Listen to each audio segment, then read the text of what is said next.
जय हिंद फ्रेंड्स, स्वागत है आपका अपने चैनल स्टडी लाइफ 98 पे।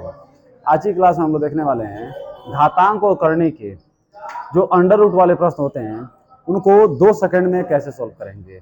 देखिए, पहले मैं इसका ट्रिक बता दे रहा हूँ आपको, और आपको इसका कंसेप्ट भी जानना हो कैसे इसका ट्रिक बनता है। वीडियो के लास्ट में मैं इसका कंसेप्ट भी आपको सिखा दूंगा। पहले मैं ये तरीके आपको सिखा रहा हूँ कि क्वेश्चन को देख करके डायरेक्ट आंसर कैसे देंगे, उसको समझिएगा। देखिए, यहाँ पर दे रहा under root 12 plus under root 12 plus under root 12 plus under root 12 dot dot dot infinite तक। आपको करना क्या है कि 12 को ऐसे दो भागों में तोड़ना है, इसे गुणा करने पर 12 आए और दोनों के बीच का अंतर कितना हो, 1 हो। 4 तिहाई 12 क्या आ जाएगा, 4 तिहाई 12। एक बात समझ, यदि यहाँ प्लस रहता है तो आंसर में क्या हो जाएगा, इसका प्लस रहेगा तो बड़ी संख्या धनात्मक और छोटी संख्या ऋणात्मक। आंसर हो गया यहाँ पे। ठीक है, सेम उसी तरीके से इसको सॉल्व करिए। 5 चौके 20, देखिए अंतर कितने का है, 1 का।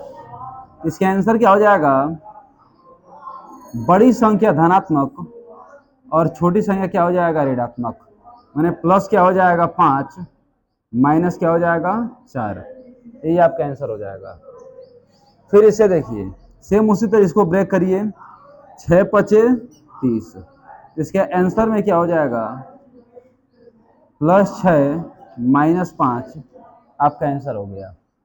ठीक है, सेम उसी तरह इसको काम करिए। क्या लिखेंगे, 7 छके 42।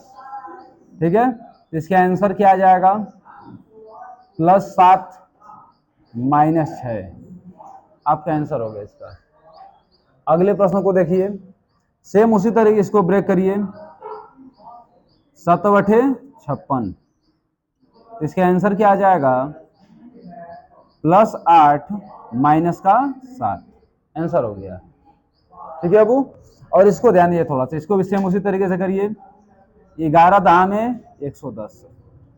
ठीक है, आंसर में क्या हो जाएगा, +11 -10, यही आपका आंसर हो गया। ठीक है, ये तो प्लस वाला का आंसर हुआ। मान लिया अगर यहाँ माइनस दिया और आएगा तब कैसे करेंगे, मान प्लस वाले के आंसर तो आप जान गए। मान लिया माइनस दिया रहेगा तो उसका आंसर कैसे निकालेंगे, उसके बारे में भी थोड़ा समझिएगा आप लोग। यहाँ मैं यहीं पे चेंज कर दे रहा हूँ, यहाँ माइनस लगा दे रहा हूँ, यहाँ पर भी माइनस कर दे रहा हूँ, यहाँ पर भी और यहाँ पर भी, सारा डाटा मैं चेंज कर दे रहा हूँ।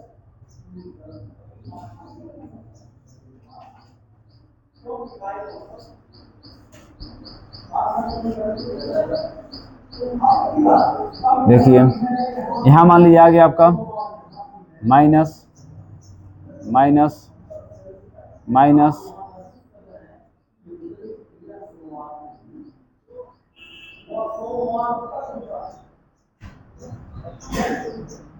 देखिए सभी जगहों पे माइनस हम लोग लगा दिए। अब क्या करेंगे हम लोग, सेम वही काम करें, थोड़ा सा डाटा केवल चेंज हो जाएगा। 12 को ऐसे दो भागों में तोड़िए, गुणा करने में 12 है, जो गुणा करने में 12 है, दोनों के बीच अंतर कितने का हो, 1 का हो। 4 3 12, अंतर कितने का, 1 का। अब आंसर में क्या हो जाएगा, इसमें बड़ी संख्या ऋणात्मक हो जाती है और छोटी संख्या क्या होती है, धनात्मक हो जाती है। बस यही काम होता है।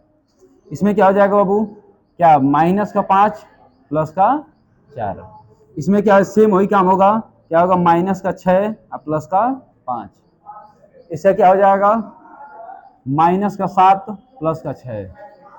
इससे क्या हो जाएगा, -8 प्लस का 7। और इसे क्या हो जाएगा, -11 प्लस से क्या हो जाएगा, 10। तो हमें उम्मीद है कि यह टॉपिक आपको बहुत अच्छी तरीके से समझ में आ गया होगा। अब मैं इसका बेसिक आपको बता दे रहा हूँ कैसे इसका निर्माण होता है, कैसे बनता, कैसे है प्रश्न, कैसे आप 7 और -6 इस तरीके से -4 और 3 ला रहे हैं, कैसे ला रहे हैं, उसके बारे में भी जानकारी मैं आपको दे रहा हूँ। ध्यान से देखिए आप लोग।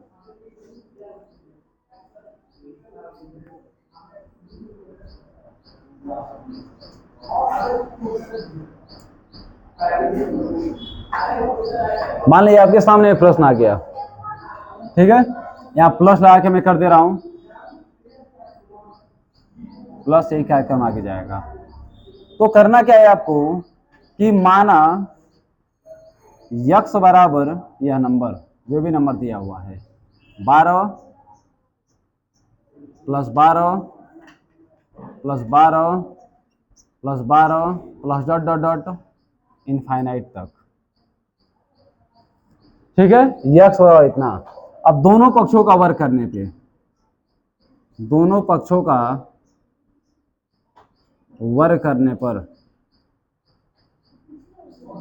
ठीक है, वर्ग करिए इसका यक्स स्क्वायर बराबर क्या हो जाएगा यहाँ पे 12 plus 12 plus 12 plus 12 dot dot dot infinite तक। इसका भी आप स्क्वायर कर दीजिए। देखिए स्क्वायर से अंडर रूट गायब हो गया। यहाँ क्या है यक्स स्क्वायर बराबर 12 प्लस, या जैसे है वैसे उतार दीजिए, प्लस 12 प्लस 12 कहाँ तक मैटर जाएगा इनफाइनाइट तक। अब एक बात बताइए, इतना बराबर क्या माने हैं आप, इतना बराबर माने हैं यक्स, यक्स बराबर इतना, क्या इन सबके जगह पे यक्स को आप रख सकते हैं? बिल्कुल रख सकते हैं। तो यहाँ रख दीजिए। तो रखें क्या होगा बाबू, यक्स स्क्वायर बराबर 12 प्लस यक्स प्लस, अब इनको इधर लेकर आइए तो क्या हो जाएगा x square minus x minus 12 बराबर 0। ठीक है, अब यहाँ पे ध्यान दीजिए, एक कार्यक्रम यहाँ कर रहा हूँ, इनका गुणनखंड करेंगे हम लोग। गुणनखंड कैसे करेंगे, एक वीडियो गुणनखंड का स्पेशल बना हुआ है, उसको देख लीजिएगा, आपको मालूम चल जाएगा गुणनखंड कैसे करेंगे। देखिए 12 एकम 12, कोई ऐसी संख्या बताइए गुणा करने पर 12 मिले, जोड़ने या घटाने पे 1 मिले, क्या हो जाएगा 4 तिहाई 12, 4 में से 3 निकल गया तो 1। इसको लिख सकते हैं आप x square minus 4x plus 3x plus 12 बराबर 0। प्लस 12 नहीं होगा बाबू, क्या हो जाएगा माइनस का 12। इन दोनों में कॉमन आपको क्या दिखाई दे रहा है यक्स, क्या ले लेंगे यक्स माइनस में 4, या 3 एकम 3 3 चौके 12 प्लस 3 बाहर ले लीजिए तो यक्स माइनस में 4 बराबर 0। दोनों कोष्ठक समान है, इसका मतलब आपका गुणनखंड सही है। तो क्या करेंगे आप यक्स माइनस 4 और यक्स प्लस 3 बराबर 0। अब इफ यक्स माइनस 4 बराबर 0, तो माइनस 4 इधर आके हो जाएगा प्लस का 4, देखिए प्लस 4 है ना। अगेन इफ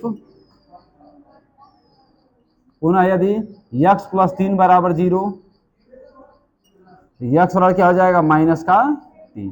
आपको पता है ना 12 को ऐसे दो भागों में तोड़िए, 4 तिहाई 12, अगर यहाँ प्लस है तो बड़ी संख्या धनात्मक, छोटी संख्या ऋणात्मक, प्लस 4 माइनस 3, देखिए आ गया प्लस 4 और माइनस 3। अब क्या हो गया आंसर हो गया। अब देखिए सेम इसी तरीके से माइनस वाला देगा तो भी आप इसी तरीके से निपटा देंगे उसको। ठीक है, तो हमें उम्मीद है इस तरीके के प्रश्न यदि आपके सामने आएंगे तो बड़ी आसानी से आप उसका आंसर निकाल देंगे। तो अभी के लिए इतना ही रखते हैं हम, अगले वीडियो में बहुत ही शानदार अगले टॉपिक को लेकर आया जाएगा। अभी के लिए इतना ही, बहुत बहुत धन्यवाद।